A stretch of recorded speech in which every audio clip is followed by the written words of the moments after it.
Yo creo que todo músico que se sube en escenario tiene un conflicto con el paso del tiempo.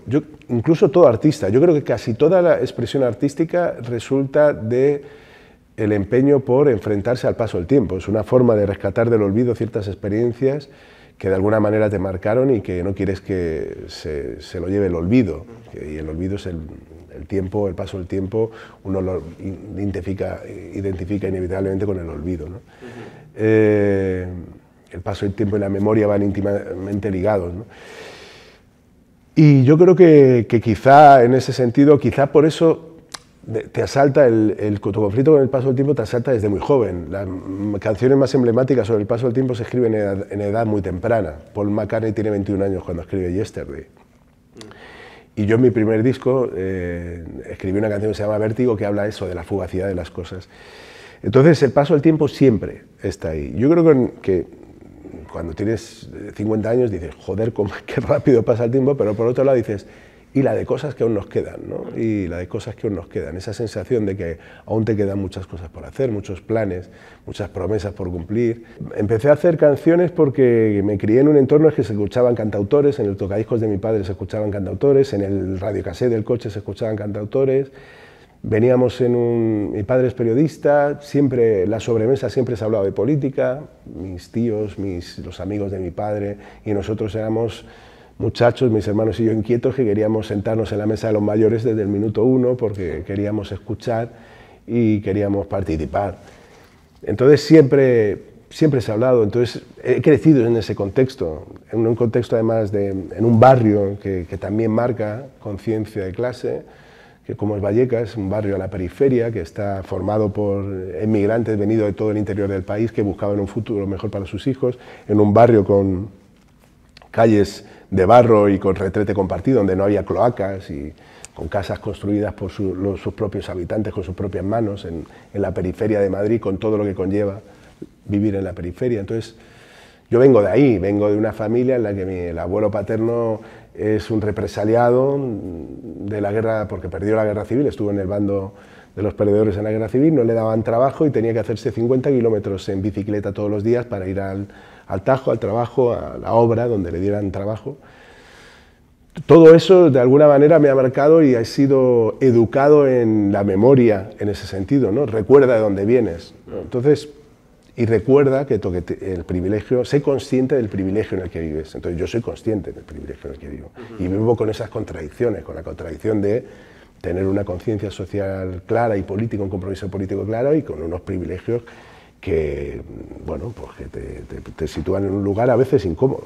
En mi casa había libros de una edición que se llama Losada, que editaba cosas que estaban prohibidas durante la dictadura, ¿no? Entonces yo me acuerdo de agarrar los libros de Losada y cantar a Blas de Otero, a Neruda y a Benedetti también. Mi primer contacto con Latinoamérica, de hecho, viene por la literatura. Y vengo en ese contexto, donde un tío mío cantaba canciones de Silvio y yo le miraba embobado, tratando de aprenderme los acordes y trataba de repetirlos en casa. Cuando tenía 12, 13 años, cuando tenía 15, pues monté una banda con unos amigos del barrio y hacíamos versiones de Silvio, de Serrat. Y luego ya cuando tuve 18 empecé a escribir me atreví a exponer mis primeras canciones al juicio del público, a someterlas al juicio ajeno, ¿no? La música siempre había vivido conmigo, o sea, yo era consciente de las dificultades de dedicarse profesionalmente a la música, o sea, dedicarte profesionalmente al arte, a la música, lo que sea, es algo extremadamente difícil. Yo estaba estudiando una carrera que además me gustaba mucho. Yo estaba estudiando ciencias físicas y yo quería ser astrofísico, empecé la especialidad y todo, me gustaba la astronomía, me gustaba más esa parte de la física que ahonda en los límites de la realidad, ¿no? Que no habla tanto de certezas, sino de probabilidades, que es muy conceptual y casi metafísica. Tiene que ver con el entorno en el que me crié también y en el que crecí, quiero decir, la universidad no es solamente o no debiera ser solamente un centro de formación académica, te formas también políticamente, ideológicamente, sentimentalmente.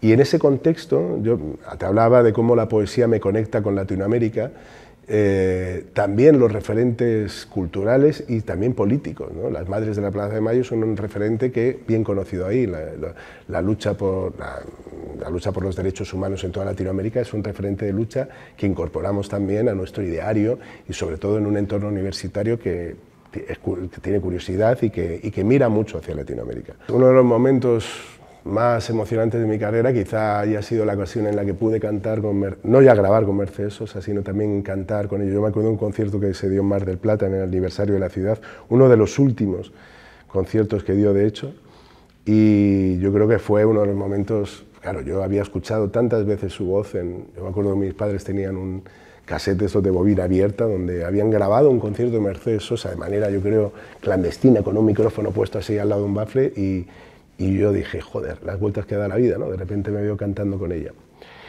Y he tenido oportunidad de cantar con León y he hecho muchas versiones de Fito y he hecho versiones y he aprendido mucho de la música de Spinetta y de tantos artistas, ¿no? Poesía ahí, justamente. Yo creo que sí, para mí Spinetta es de lo que más me gusta porque sí que creo que tiene un vuelo poético muy, muy, muy potente. Tan potente que a veces es un vuelo que ves desde lejos y que te fascina la altura inalcanzable. Quiero decir, uno puede hacer una interpretación de lo que quiere decir y es difícil. O sea, que creo que es una poesía con mucha hondura. Y bueno, supongo que es natural y es verdad que se da de forma... Sobre todo es bonito cuando se da de forma natural. Es verdad que también muchas veces hay un intercambio que supongo que a veces responderá a intereses de marketing y demás, ¿no? Pero en la música se da de manera muy genuina ese tipo de intercambios. Yo soy un tipo tan... Como siempre creo que molesto, no me acerco a la gente a la que admiro.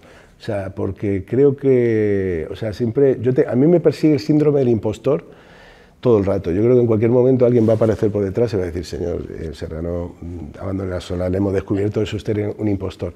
Y a mí siempre me pasa a la hora de acercarme a la gente a la que admiro, ¿no? Entonces eso, yo con Fito he coincidido un mogollón de veces y me cuesta acercarme a él y decirle lo mucho que le admiro. Y me pasa con muchos artistas con los que igual la historia hubiera sido diferente si me hubiera armado de valor. No lo digo como algo bueno, lo digo como algo malo, una tarita que tengo que resolver, que es quererme un poquito a mí mismo y tener un poco más de seguridad para acercarme a la gente a la que admiro. Entonces, quizá por eso no hay tantas colaboraciones en mi carrera, ¿eh? Hay unas cuantas, he colaborado con Silvio Rodríguez, con Serrat, es verdad que he cumplido muchos sueños, canté la única vez que he cantado con Joaquín Sabina ha sido aquí, que me invitó a cantar en el Luna cuando él cantó y canté con él y fue un momento alucinante en mi vida. Pero debería haber más y no lo hago porque soy un chico tímido, me cuesta. Bueno, ahora Fito lo vas a ver a través de la nota, así que... Ya me aterra eso, me aterra. Yo si Fito alguna vez oye la canción, pues que sea benevolente, es lo único que le puedo, que está hecha con cariño. Bueno, la canción de mi vida me gustaría pensar que aún está por escribir, ¿no? Que es una canción en permanente construcción que aún está por escribir. Sin fecha de lanzamiento todavía. Sin fecha de lanzamiento, no. No, yo creo que lo bonito, yo creo que esto es... Hay un poema de Cavafis que Cavafis le dice a Ulises que retrase su llegada a Ítaca todo lo que pueda, porque lo importante no es la llegada a Ítaca, es el viaje. Entonces la búsqueda, lo bonito es la búsqueda de esa canción permanente, que te llega a descubrir a multitud de artistas, eso, hablábamos antes, Spinetta, Fito, tal, y todo ese... Vas buscando esa canción y te vas encontrando canciones maravillosas que te cambian la vida. Entonces yo creo que es una permanente búsqueda, ¿no? Finalmente es una banda sonora que está compuesta por muchas canciones, ¿no? Es un tapiz que tiene muchos hilos y que tiene muchos colores y que tiene muchas texturas, ¿no? No es una única canción, no es una única melodía, no es una única tonalidad. Es una canción que tiene muchos ritmos, que a veces se baila solo, que a veces se baila agarrado, que a veces se llora y a veces se ríe, ¿no? Entonces la canción en nuestra vida es compleja.